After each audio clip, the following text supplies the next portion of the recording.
Well, but the reason I know you're all here, frankly, is to see this guy. And so before we, the reason why I actually asked Dave to here, and I'm very grateful, Dave, that you've come to Sydney, is because I know that many people in the community, in this community, care a lot about politics and care a lot about the difference that politics makes. Certainly, the Parliament has changed really significantly after the last election. Now, it's changed in the House, but it's also changed in the Senate. And, you need both those houses to work together to get changes through. So I thought it'd be really wonderful to get a perspective of, life in the Senate as well as life in the House. And sort of, about how we, work together, how we don't, where we agree, where sometimes we disagree. But just talking about kind of the insight into that piece. And also because you're, quite a remarkable rugby star that has a very big following here. I will do a little bit of a boost to East rugby. Do you like East? Not really. Well, I'm sure you'd be delighted to know that in the men's finals on the weekend, they are in 6 of the 7 grand finals, including, so well done to East. Good luck for the weekend for the Beasties. Would be a very special day, and for the first time, if they win the Shoot Shield for 55 years, I think it would be. Who are they playing? North. Oh, I'll go East then. Good, that was the right answer. All right. So what I wanted to do tonight was really, I'm going to make you embarrassed and ask you some personal questions about your life and politics and stuff like that. Then I think we're going to share a bit about our experiences and some of the policy areas where we care about. And then Lyndall is going to manage some Q&A, because I know lots of you have written in with questions. Unfortunately, we can't get to them all. We literally had dozens and dozens, but we do have some questions from the floor tonight, and I'm really looking forward to it. But let me introduce you, start off. Well, can I first just say, I'm a bit of a country bumpkin at heart, so it takes a lot to get me to Sydney. But I really wanted to thank Wentworth for giving the Parliament Allegra Spender, because it really has...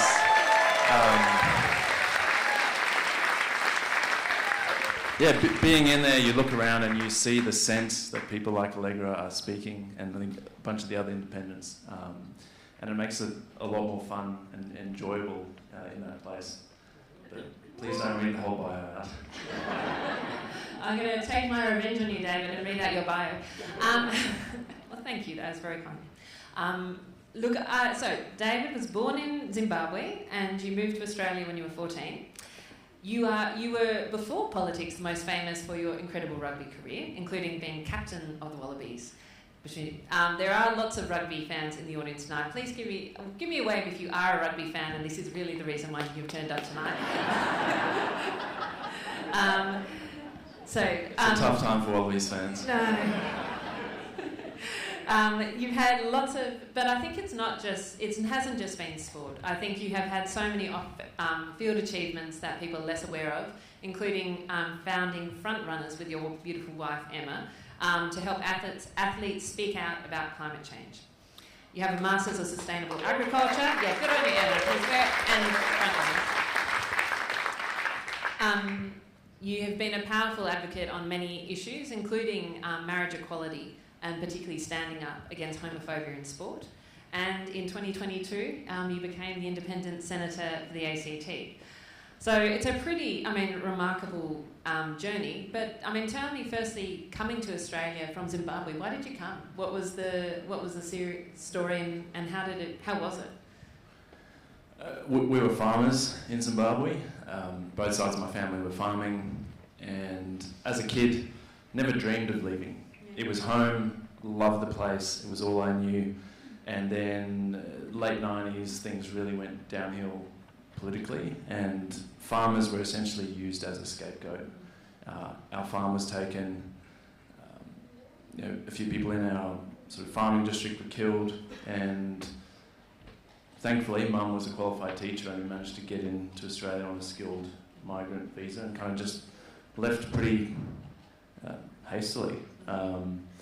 And arrived here, I guess with everything that had happened, it had been a really hairy few years in Zimbabwe. Just so grateful for this opportunity. Such a strange, such a culture shock. going from school in Zimbabwe, like, you know, still being beaten at school, coming here and sort of this far more casual approach. But I don't know, arrived really wanting to, in some way, repay this country. I felt like as a 14-year-old, like they've given us another shot at life, and I want to make the most of it.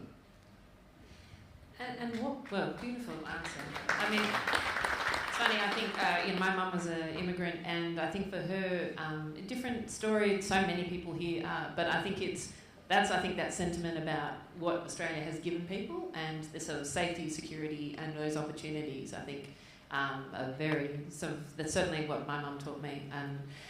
Tell me, what was it like coming to Australia from Zimbabwe? Obviously a culture shock, you said we were very casual, but what else were some of the challenges, I guess, of settling in here? Well, I think there's just the sort of purely economic challenges that many migrants faced. The way that land reform happened in Zimbabwe, you weren't allowed to take any assets off your farm, and like most farmers, you're, you know, asset rich but very cash poor, and so literally arrived here with suitcases, and, you know, Dad worked on an assembly line and mowed lawns and everything that I guess migrants do. So I guess that was a challenge for my family, and then dealing with some of the I guess the trauma of the few years in Zimbabwe where things were really hairy, and I've got two younger brothers, and I guess we all dealt with them in different ways, and my youngest brother probably took it the hardest, sort of had some PTSD and was in and out of hospital, and so I guess, yeah, you kind of find your own way to deal with it, and for me that was sport. Sport was my outlet, and really I think the thing that helped me feel like I belonged here. You know, I was obviously white, so you kind of fit in, had a funny accent, but lost that pretty quickly, but it was really on the sporting field where I felt like I belonged. I felt sort of more Australian, and I think that's really how I started to really feel like I am part of a community here and do belong here. So put a lot of energy into sport. I think I was pretty selfish about it, to be honest. My brother, Mike, the middle brother, has said on national TV that I was a bit of a dick through that period, but very focused, and I think in hindsight, like, I was just channeling everything into that. Into putting it away. I mean, I think, you know, you and I talked about this the other day. You were talking about what you took from sport into politics. You know, you obviously, how many years, 15 years or something as a professional rugby player. What have you taken from sport into politics? You know, what did it teach you, apart from being a bit of a dick, perhaps, to your middle? Well, I retired at the start of COVID, and obviously things slowed down a bit. I remember chatting to Emma about this and saying, I've spent thousands of hours working on skills that are now totally useless. Like, I'm never going to try and steal the ball from another ruck in my life. Like, what was I doing? But one of the things that I've actually really enjoyed about politics is that you realise that sport does teach you so many skills that are incredibly important. And in some ways I feel like there's an advantage. So, I think it's all the usual things around work ethic, being part of a team. But the things that I've really noticed in politics is being able to take feedback on board and being able to cop criticism, and sort of really trying to sort through that criticism, like which is good criticism, which is the criticism just to say, yeah, no mate, I'm not listening to that. So yeah, there's been so much that I think I've sort of taken out of it, and I'm now trying to build on in a different context with me and my team. One of your team said to me, that, and this had worked for a bunch of different politicians, and said, what's remarkable about you is that you want to be better, and you're constantly sort of saying, well, could we have done that better? And I think that sort of pursuit of excellence, I think, and in the light of, we all get some pretty tough feedback, but to keep on wanting to be better, I think is pretty important. Well, I think it's critical, and it's the case in sport, in business, where you're constantly reviewing, trying to get better. How can we do things better? How can we, either play better or serve our customers better? Yeah. Like, it should be like that in politics. Yeah. We should have politicians who are constantly saying, well, okay, how do we keep raising the bar and delivering more for the people that we're actually in here to deliver for? And tell me, so why did you stand? I mean, like, wasn't there a commentating job or, some sort of pushy, lovely life that you did? I mean, you really, you could see that you cared about a lot of different issues and you took a lot of stands, but why did you actually stand? And what was that like? There is still a community group in Canberra called ProAct, and they formed to try and do something different in the ACT when it comes to politics. It had been the major parties for our whole history, and they decided, they looked at the numbers and they decided, it's possible to get independent up in the Senate. And then they did all the kitchen table conversations, and then they kept contacting me saying, hey, your name keeps coming up. Are you interested? And I said, absolutely not. Not for me. I actually love what you're doing, but, keep going. And after about 6 months, I was actually in Zimbabwe working on a conservation project. And the more I thought about it, I was pretty vocal in how, frustrated I was with politics. You see the big problem, you see some of the solutions, and then these politicians decide to do that. And I figured, at some point you've got to actually put your money where your mouth is. And it honestly came down to, in the end, I don't want to regret not having a crack at this. It was a long shot, but I thought, if the community I love actually wants me to do this thing, and I really believe in our democracy, and that it can be better, then I'll have a crack at it. Yeah, I'm glad I did in the end. So am I. You make me feel better because I thought I was the person who took the longest time to make up their mind whether to stand or not, because I got approached pretty similarly. And the first time I said, oh my God, I'm incredibly flattered. I think we can do this, but I'm sure you'll find someone who can fit the bill. And I think eventually I decided to stand because I thought, what if it's too important not to do something about this. And very similarly, I think to you, I hate, bad policy. I hate quick fixes that don't actually deliver. I hate sort of the pendulum politics of, it's his fault. No, it's their fault. That doesn't work for me at all. And I thought, this is an opportunity to try and be a different voice in these kind of questions. And it's, again, that frustration is I don't want to be frustrated, I want to give it a shot. If I don't win, it's at least I didn't die wondering, because I knew we had a chance here, and I thought we had to give it everything we had to see if we could do it. Well done, Wentworth.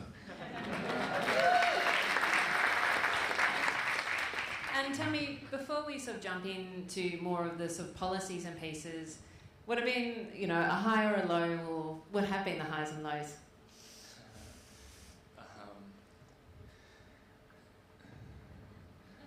The highlights will sound like a cliche. I'm a massive introvert, but actually meeting so many, I've spoken to more Canberrans in the last little while than people in my whole life. But seeing the opportunity you actually have to make a difference to people's lives. One example, firefighters in the ACT and firefighters at all our airports come under federal legislation. And as part of negotiations, we got the government to expand the list of sort of presumptive cancers for firefighters. And we went from being like the laggards in the world to total world leaders. A whole bunch of reproductive cancers that affect women are now included on that list. And you meet these fireys, and this changed their lives. And you think, you can actually make a difference with some decent evidence-based policy. So I think there's been so many of those highlights in amongst, the low light is just the constant frustration about exactly what you were talking about, this incessant sort of politicking over issues, even when there's a whole bunch of shared ground in the middle that we could be moving forward on, people picking kind of the extremes, and you end up just getting nothing done. I mean, the Senate can sit a whole week and not pass one bill, and you kind of think, well, what are we doing here? But I think on the whole, there's a lot more positives. I think that's, I often say that I get a lot of joy from the job, and I think I would probably put myself as an introvert who likes people, and so I used to be quite shy. I'm not shy anymore because you can't be shy in this job, but I think it is those personal connections. There was one moment for me that was really powerful was I had a wonderful woman in Wentworth who was a really strong advocate for refugees, and she came into my office and said, can we FaceTime Sayeeda Massi, who was at that stage the person who'd been in immigration detention the longest for 13 years. And so we sat there in my constituency office, FaceTiming him as he was sitting, I think it was in Villawood. And then, through advocacy and, many people pushing hard, I got to meet him as he came out. And 2 days after he was released from immigration detention, came to my office. And I will never forget that, as long as I live. And being, and listening to him, because he was, he had that generosity of spirit and of wanting to make a contribution to the country. And that is something that was really inspiring, despite what he had been through. And so, it is those moments that it's an incredibly rich life in that sense of the people you met are pretty amazing. And I think one of the things that's really stood out to me, and I think I first realised this during the election campaign, is that we talk a lot about polarisation in the media and polarised debate, polarised this, polarised. When you actually get out and talk to people, there's this huge chunk of people in the middle who are just saying, just get on with it. Just get on with it. And it's a small group on each extreme that are really dominating some of the public debate. But there are so many Australians who just want politicians to get on with it. Find ways to compromise without compromising your values and find a way forward. Yeah. Look, I think that is absolutely right, and maybe let's talk about housing in particular, because I know this is an issue that you're really passionate about. I'm passionate about absolutely here as well, because from a community point of view, from an economic opportunity for our kids' point of view, we have, I think politics as usual has completely stuffed housing. It's been 20 years of the major parties wedging each other and really not getting anything done. But I'm really interested in your perspective on housing, because you've really been leading a lot of work in the Senate on this. What are the issues? How is politics playing out in this? And what do we need to do? Big question. Solve it in a couple of minutes for you. We're in such an awful position. The way I try and think and talk about housing is let's actually start at a high level. What is housing for? Can we agree that housing is a human right, something that is just so fundamental to human flourishing and healthy communities? Or is this an investment vehicle, a wealth creation tool?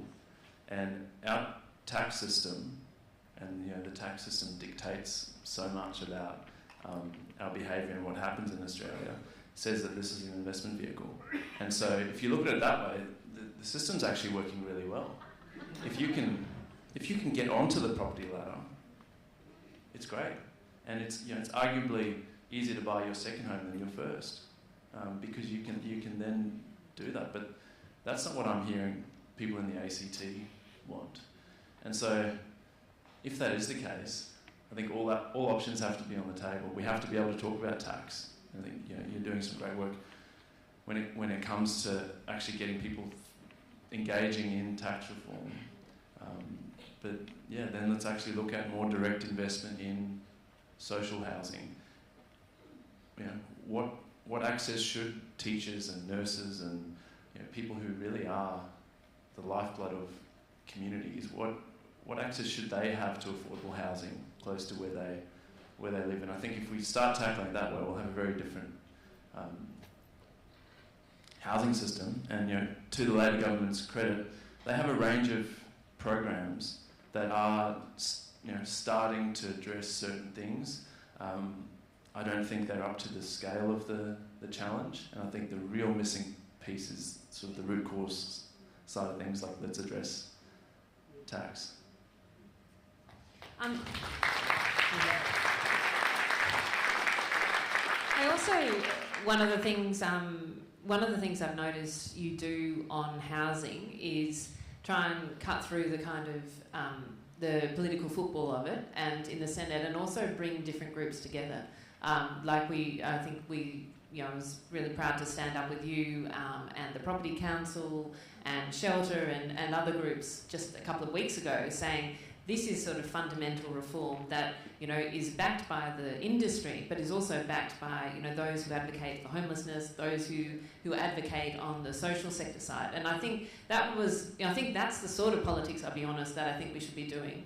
Are we doing enough of that in government or in Parliament at the moment? And what's in the way? I mean, it's hard on housing because the Coalition and the Greens have in some ways sort of vacated the space because they're just attacking the government on every policy. And I think the build-to-rent proposal that you talked about, the government has talked about changing the withholding tax to bring it in line with commercial property. So for big institutional investors, they look at commercial property, they look at build-to-rent, and it's sort of even.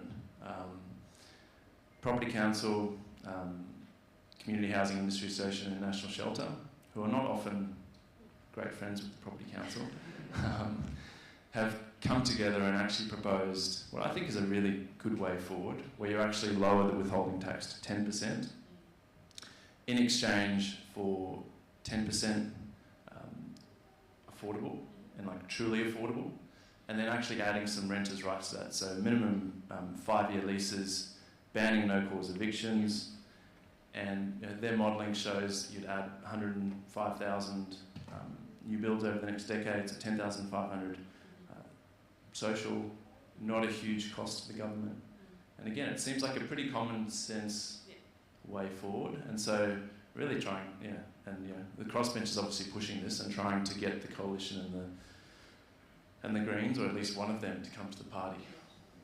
Look, and I think when I look at housing, the things that you're talking about are exactly what we need, in the sense that we need supply.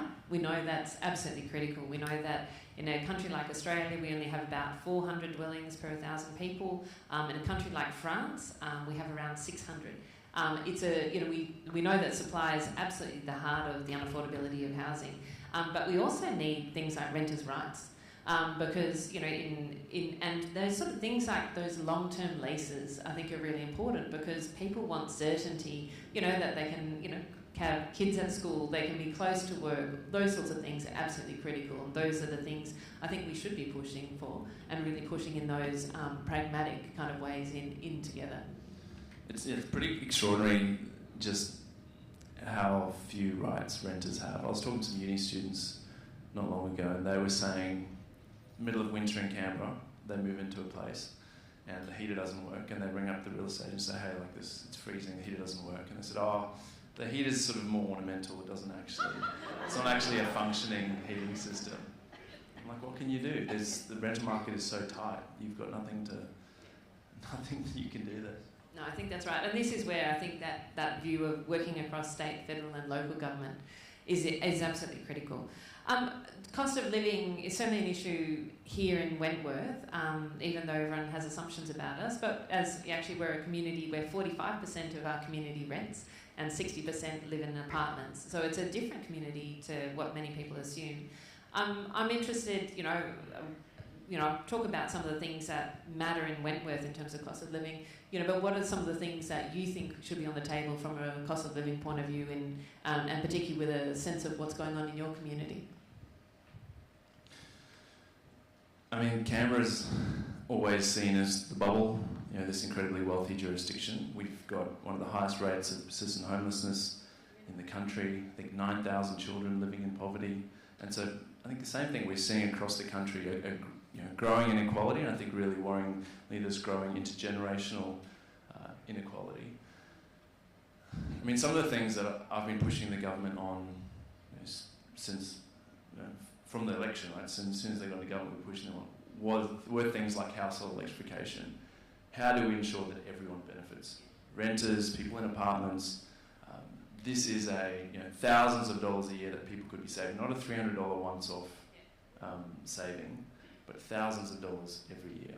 So I think there's really practical examples like that short-term, medium to long-term, like competition in Australia. We just, you look at the supermarkets, it's astounding. Supermarkets, banks, insurers, we have to find a way to have more competition in Australia, because at a time when so many Australians are doing it tough, they're all making a very, very healthy profit. And I think we should begrudge businesses making profit, but it doesn't sit well when we're seeing record profits at a time where Australians are getting to the checkout and having to put stuff back. I mean, I think other ones that are big issues in this community is actually childcare costs. Because here, I mean, the centres around here, it's about $200 a day. So if you've got 2 kids, it's like some of our communities spending up to like 60 grand a year, or even for part-time care. Now, if you don't get sort of childcare subsidies, you're earning a lot of, a fair amount of money actually. But I've spoken to families, actually down the road at Five Ways, where they're not sure if they're going to have a second child because of the childcare costs, or women are sort of contemplating, do I go back to work? And I think that is an area where the government has taken strong steps, and I've ones that certainly pushed before the election, but ones that we absolutely need to push, I think, continually. And the other one, it's a really important one.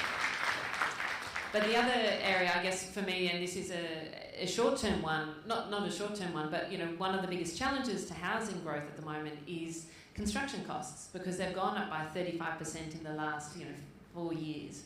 And so this is an area where I think the government needs to be, what I'm trying to push the government on is to say, look, how do we pull back on so much, some of the big infrastructure projects that we're really, driving, some of them are really good, some of them less so. But because we only have so many workers, it's really problematic. So we need to, big push for me at the moment is how do we get more construction workers into the country? Because if we have more construction workers, then we can actually start to, lower those construction costs or bring them, stop them rising so fast. So they're kind of different angles on cost of living, because, these things because this is tough. But there aren't the quick fixes, I think, that so many people hope for, and certainly that some of the policies come up with. Just on, one question I get quite a lot is, how do people work together? How do you work with the Senate? I was going to say, do you want to tell a bit about how the Senate works in terms of the crossbench in the Senate or the independents there? But also, I'm happy to chip in against about how the House and the Senate have worked a bit together. Well, I was surprised how separate they are. You can go a full week without really seeing anyone unless you make an effort. But clearly, if you're listening to your community, there's a whole bunch of issues that I think across the country people are struggling with and want change. And this accusation, while the independents, they're actually a party. So well, hang on, maybe they're actually talking about things that people want them to be talking about.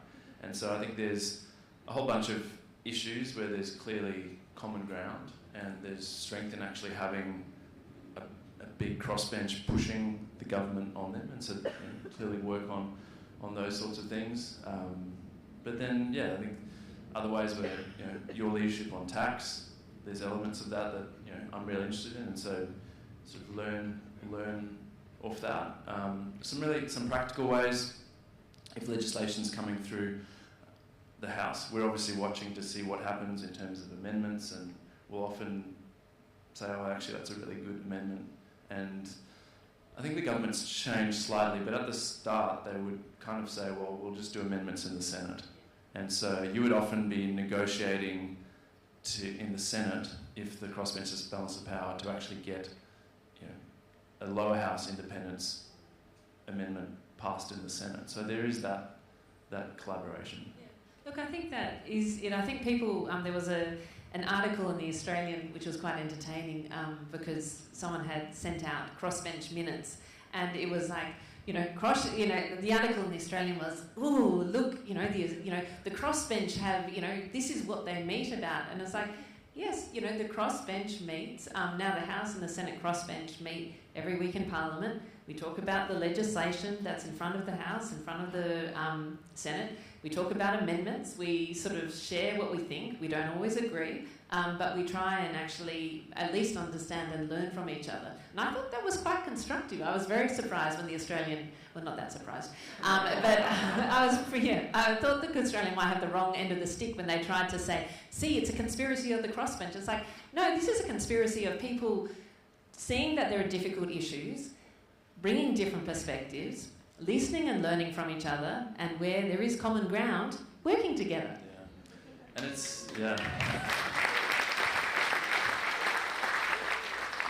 it's one of the things I've really loved about being an independent, sitting on the crossbench, is working with the crossbench on things that the major parties don't like getting more money for our offshore gas that we ship overseas and get very little back from. But then actually working with the government on stuff, working with the Greens on stuff, working with the Libs on stuff. Every now and then the Nats will cross the floor and vote with the crossbench on things. So you get to know people, and I think, like anything, when you actually get to know people, you realise that they're coming from a very different perspective, and often they're not actually that happy about having to toe their party line. But there's some really good people in there.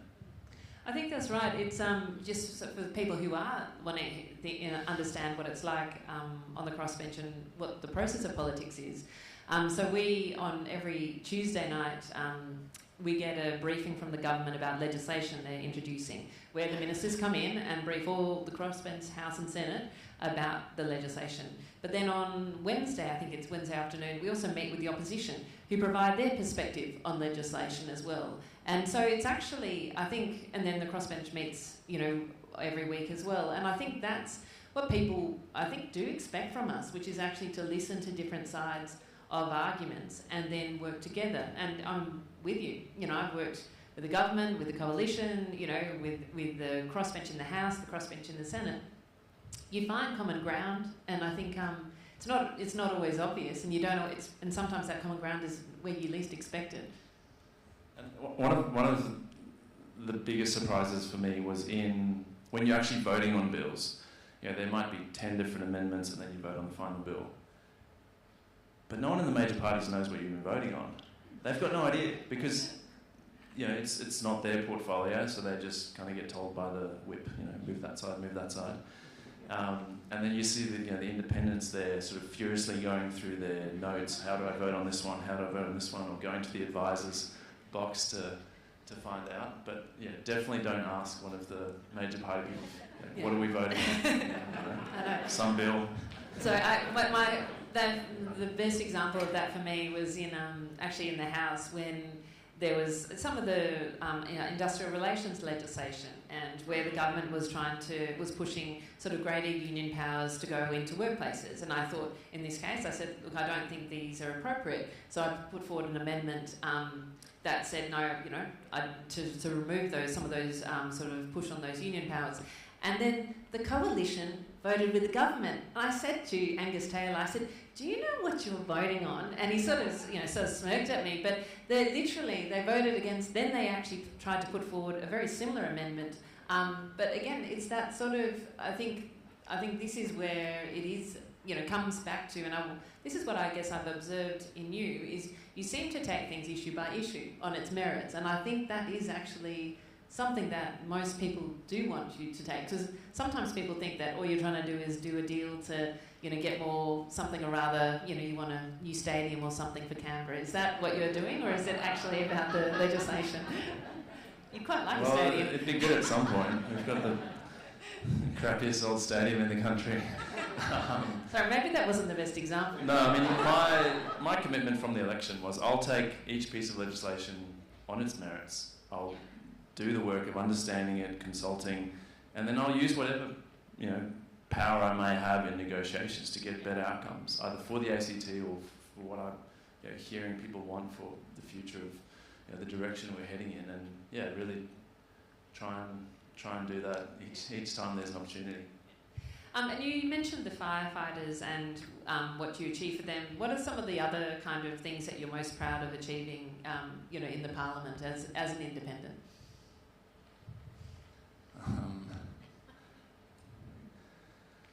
We've done a lot of work on procurement and small business, which has been really fascinating, seeing how many I'm going to blow Canberra's trumpet a bit here.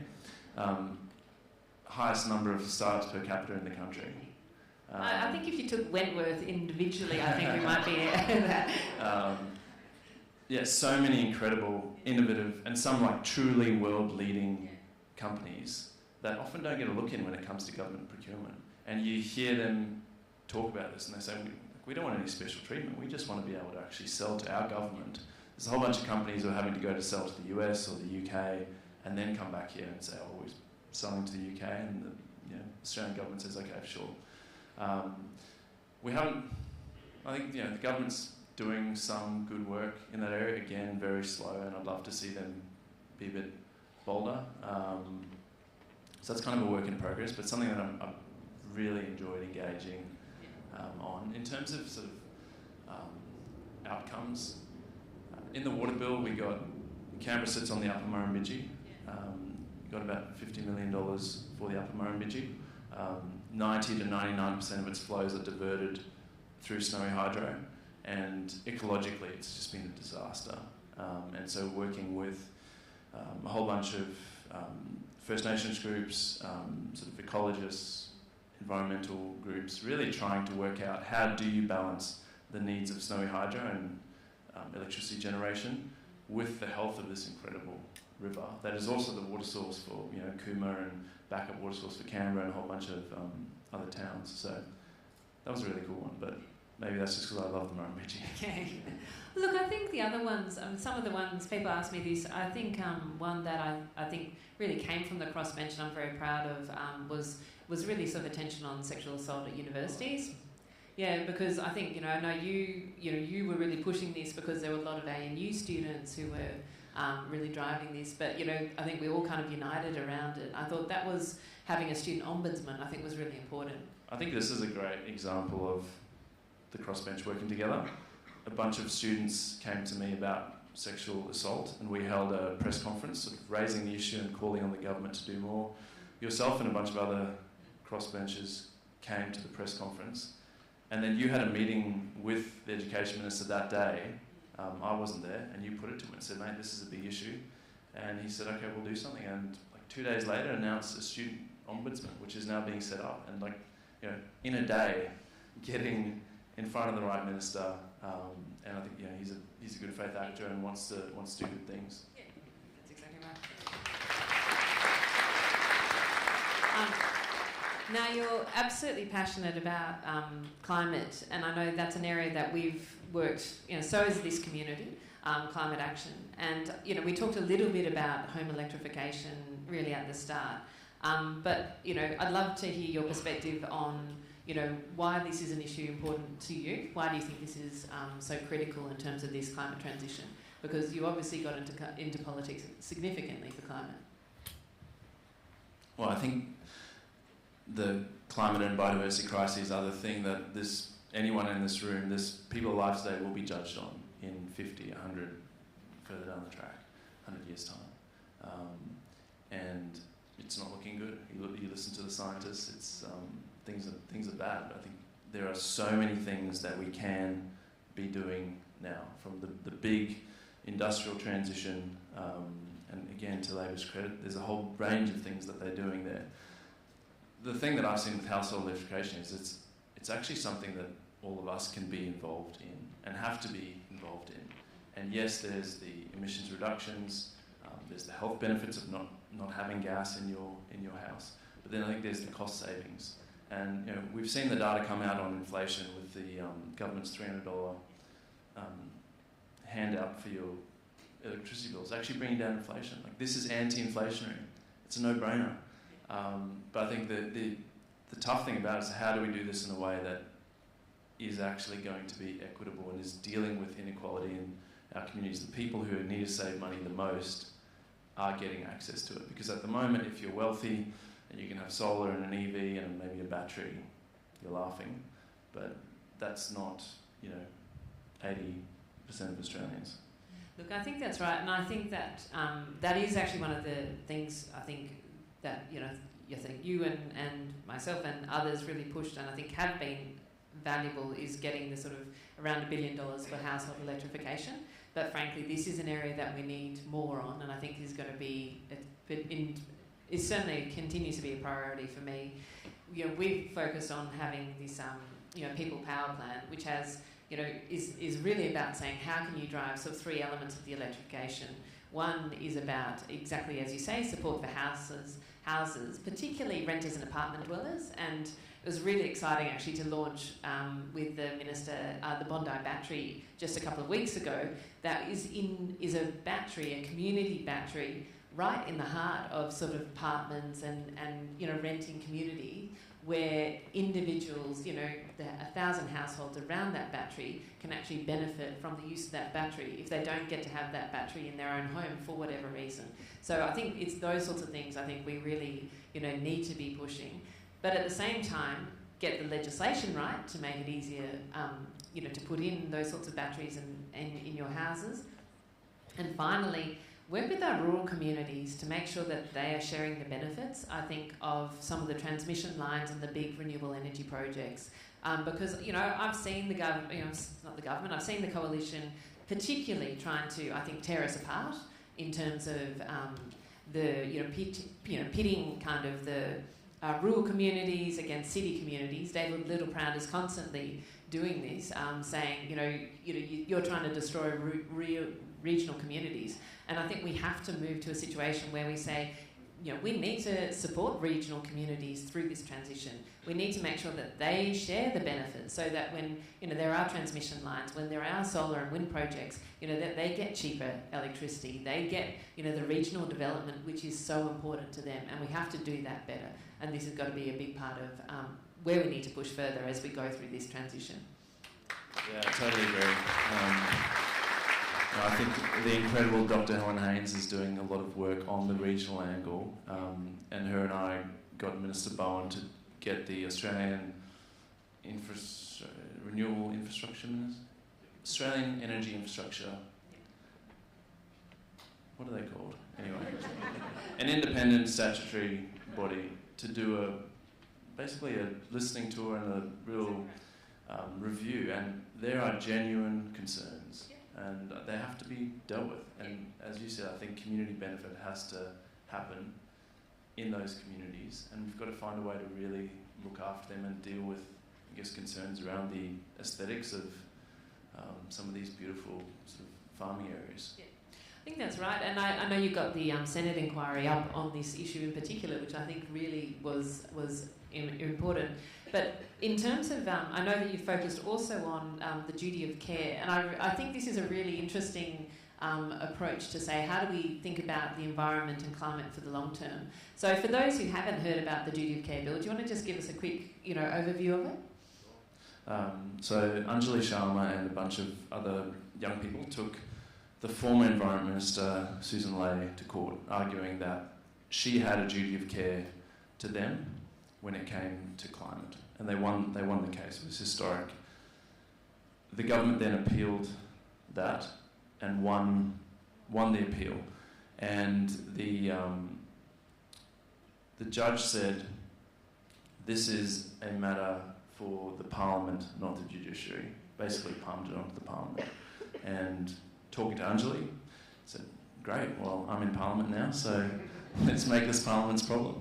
And so came up with a duty of care bill which would place a duty of care on the Environment Minister or other relevant decision makers, delegated decision makers, to do two things. If they're going to approve a new fossil fuel project that has more than, I think, 100,000 tonnes per year emissions, they have to look at the impact it'll have on young people and future generations. And the science is so good and deep on this stuff. You can model it. You can look at what effect this will have. That's number one. Number two, you can't proceed if it's going to have a negative impact. And we had... It seems like a no-brainer to me. We had a Senate inquiry. I think we had 304 submissions. 303 supported it, 1 didn't. And most of the witnesses in front of the Senate committee were saying, well, we're surprised we're having to try and convince the Parliament that this is a good idea. And in the committee report, Labor recommended that it not be passed. The opposition coalition obviously didn't support it, and I think it's this real disconnect between what Australians want. Of course we should be thinking about our kids when we make these big decisions, but I think unfortunately we just don't have the political will there yet, whether it's fear of a backlash from the fossil fuel industry or whatever it might be. But I think in my mind this is totally inevitable. This will happen at some point, and Australians will, I think, start voting for candidates who are actually going to push for this sort of longer term thinking that isn't this, rather than thinking how do we get re-elected, how do we do things that are good for our kids and their kids?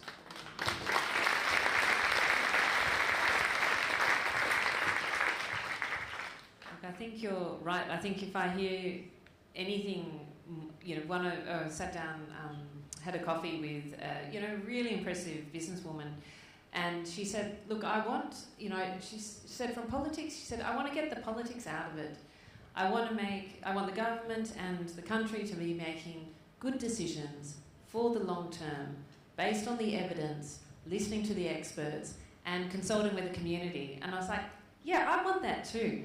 And that is, I think, at the heart of, what has changed in politics, and I think that's why I'm elected, is I think people have said, what, politics as usual is not delivering us on those aspirations, and we need to expect more. And I think we need to expect more from the Parliament, and I think that is what they're seeking. That's what you're seeking, I'm hoping.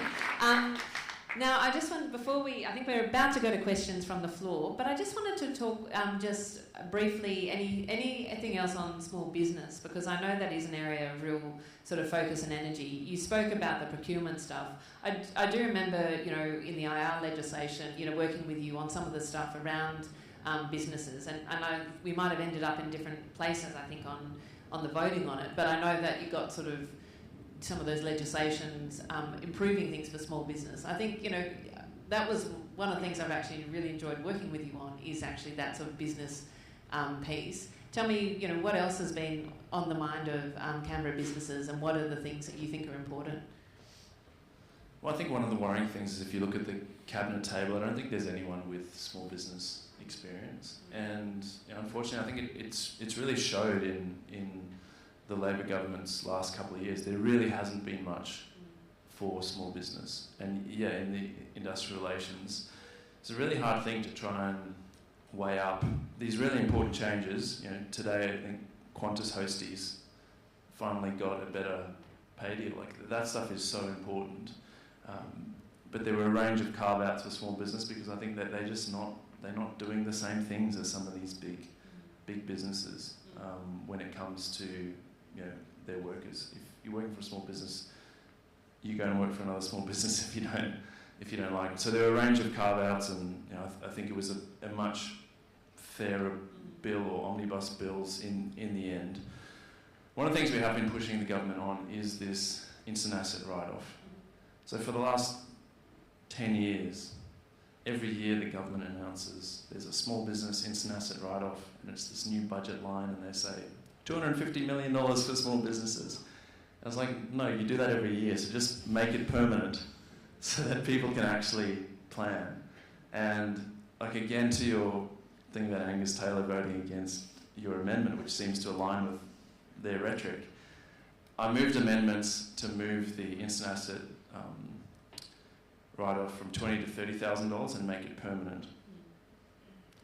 And the coalition fled the chamber. So they did, because we'd done the work, we had the whole crossbench, we had the Greens on board, and so all we needed was the coalition to pass this, because Labor voted against it, and they abstained.